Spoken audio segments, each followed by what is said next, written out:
What is going on? Here with 828, and this is Crossbeats Production. So I wanted to say thank you first of all for everybody who tunes into this channel, everybody who makes a constant, consistent effort to come back here and watch my videos. I really hope that you get something out of it. So let's get into this mix, and I wanted to take you through some of the techniques, what I've done here. So as you can see, I'll just get into some of the tracks first so we can break this all down.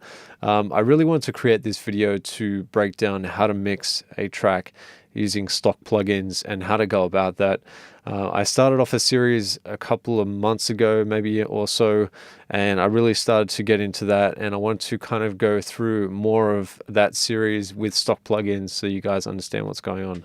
So let's get into the mix and break it all down. So first off, the tracks, I'm going to show you first off without all of these plugins in. I'll just disable all of them and leave the limiter on there because that's pretty much creating, the level peak, because most of these tracks are quite hot, driving into all this this stuff on the master bus here. We'll get into that at the end, but we'll just do this in maybe a couple of parts as a series so you guys can stick around and view this as it is. So without further ado, let's get into the track and have a listen to that. You're going to hear a lot of low end, all that stuff. Let's go. To rescue, and it's not enough if you don't have my all. You're my beauty. To rescue, and it's not enough if you don't have my all. You're my beauty. To rescue. And though you say it's when I first got the mix, as I said in an earlier video with this particular mix, I had this sent to me in a project in Logic. I bounced down some of the I guess you could say pre-mix stuff, but what I really did inside of Logic to get this into Studio One is I first got the levels right, referring to the kick drum and the hi-hats and all of that stuff that was in the drum kit. For the most part, the vocals, the EQ and all that stuff, there was some sort of EQ already on the vocals, and I got that as it was. So a lot of the time when you get mixes, sometimes people will send you tracks. It could be recorded in a bedroom, it could be recorded into a professional studio, but if they've already applied some compression, some EQ, there's no way to go back unless you get them to re-record the tracks again to redo that. So just think of this as a stock mix that you get sent from somebody else and you're working on the mix. That's what I wanted to try and do to show you guys kind of how I would go about it and what I did, and all of the reasoning behind these plugins that you see on the screen. So with the compression and the EQ, first off, what I might do is explain the drums first, because that's kind of where I started and what I wanted to sound the best in the mix, so I could get everything else to kind of sit around it, obviously with the bass and low end on all the other instruments as well. First off, let me just play the drum kit for you as it is and to show you what that sounds like so you guys can tell how this works.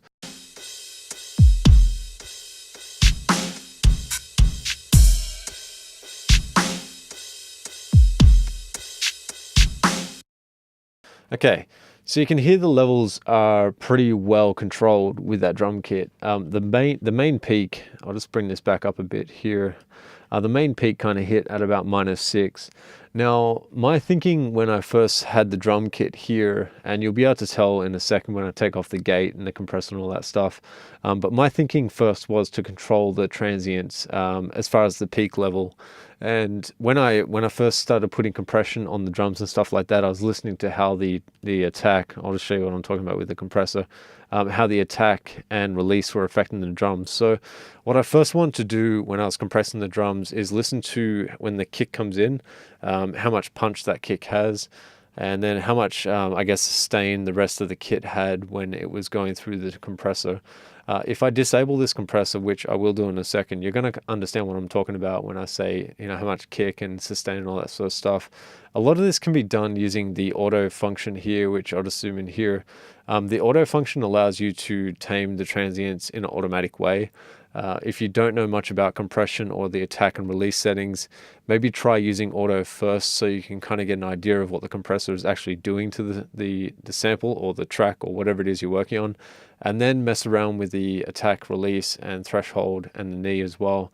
I'll just explain these as well, but what I really want to explain to you guys is listening to what the compressor is actually doing to the signal is very crucial to hearing whether or not it's improving or it's actually making it worse.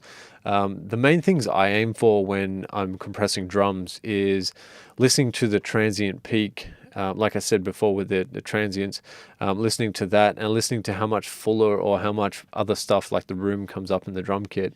So let's just turn this compressor off in just a second. I'll show you what the kit sounds like with it on, and then I'll show it without it.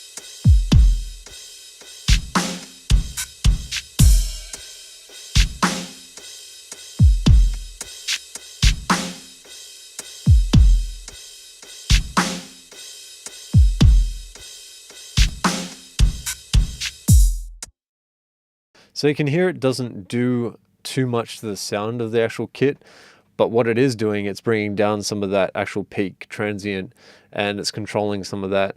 And the reason why I'm trying to do that is because I want everything else to sit in the mix too. I don't want the drums just to overwhelm everything, especially when it comes into the chorus. And you can see here in the chorus as well, there's a lot more going on in the chorus than there is in the verses of this track, and that's usually the case with most songs. You'd have heaps of chorus volume, usually it ramps up into the chorus, and then it kind of calms down a bit when it gets into the actual section here where it's just the main section of the verse. So let's get into this part where it doesn't have any drums or anything like that. It's just a vocal, and I'll just show you some of that as well. Let me just play the mix and let you see what that sounds like. Situation can cause us both to run away, but instead I'm running towards you, 'cause all I want for you is to be happy, even without me. But I'm fighting. I know this situation can cause us both to run away, but instead. So you can kind of see how when the verse is kind of building up, I guess this is like a bridge type thing, but when it's building up, there's no instruments apart from a few like the Rhodes and this kind of synthy thing that's going on, but mainly it's just the vocal, and it's playing over those two synth and Rhodes kind of keys type instruments, and then it builds into the drums. Now it's really hard. Sometimes you can use automation to control the way that this build up would occur, and inside of Logic, I believe from memory, that's kind of what I did with the actual EQ of the EQ that was going on this Rhodes instrument, or the synth, I think it is. Yeah, so it's a Rhodes. So what I did with that Rhodes, just so I can get to that, because I'm going to cover this off with the drums as well, it kind of goes together when you're looking at the mix. With this, I actually increased some of the top end frequency here, so it would bring out some of that sound. And then with the drums EQ, you're going to notice I decreased it here. So this is on purpose because I want the Rhodes to kind of sit in there meshed with the drum kit. I felt like the drum kit had too much top end frequency on it, and I knew that later on what I would do later is increase the entire mix as a whole with EQ.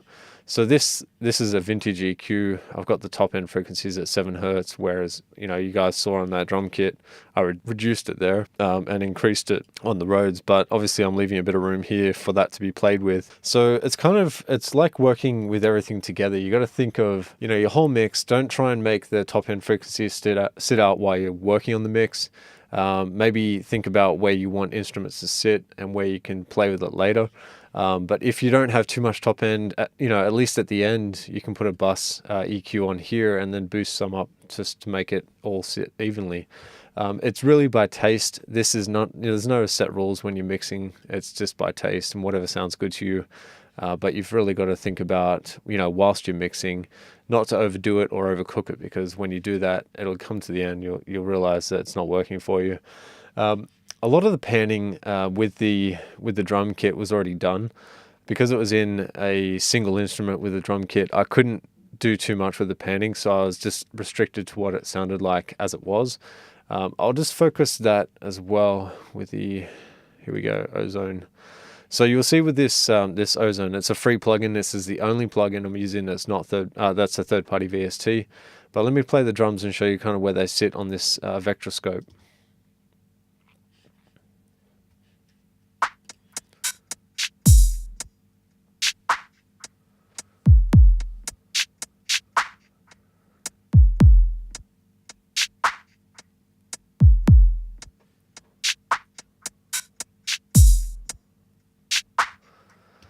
Now, you can see they're all over the place and they're already quite wide. Even the kick on the most part is quite wide. Normally you probably wouldn't want to have a kick too wide, but in this instance it didn't bother me too much because of the way I panned everything else inside of the mix. Most of my panning came about later on in the mix. I didn't pan stuff at the start because I knew this stuff was already all over the place and I didn't want to pan too much at the start. I just wanted to get my frequencies right, basically in mono. So like I've told you guys before, usually I use this mono button that's here, or I do it on my audio interface, which has a mono button as well. And I try and get all of my levels right in mono, because when you're listening in mono, especially when you're it could be in a shopping mall or wherever it is, you're not going to hear it in stereo generally. You're not going to have two speakers around you so you can hear things in a stereo field. So generally you have to make sure that everything sits right in the mono spectrum and that you can, for the most part, hear majority of the instruments as you would in a stereo spectrum. The difference is when it opens up into stereo is it just brings more of an image to you. And that's what you're trying to aim for with the stereo fields. So let me just play instruments at a time and show you as it comes in. We'll just put that into a mono field there, and let's just have a listen to where things fall into place.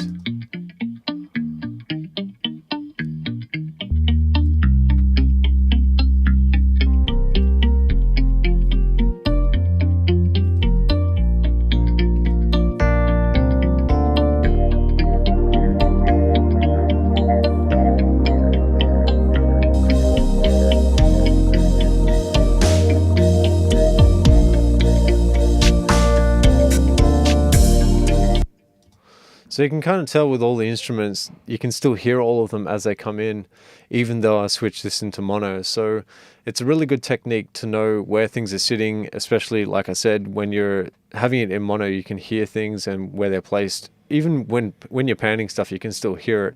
It's bizarre, but you can still hear things slightly, how much they start to mask things if they're all going down the same kind of channel. So it's super crucial to know what's happening in mono. Use that as a tip. But with that, I'll just show you the next part of this this track on the next video. So I just wanted to cover the basics first off, as far as where I was looking at, panning, EQ and all that sort of stuff with the drum kit. The next, I'll just cover off the main instruments in this track, and then we'll go through the vocals as well and all the mastering on this channel of the final mix as well. So I hope you guys like this as a quick tutorial. I'll catch you on the next one, and peace.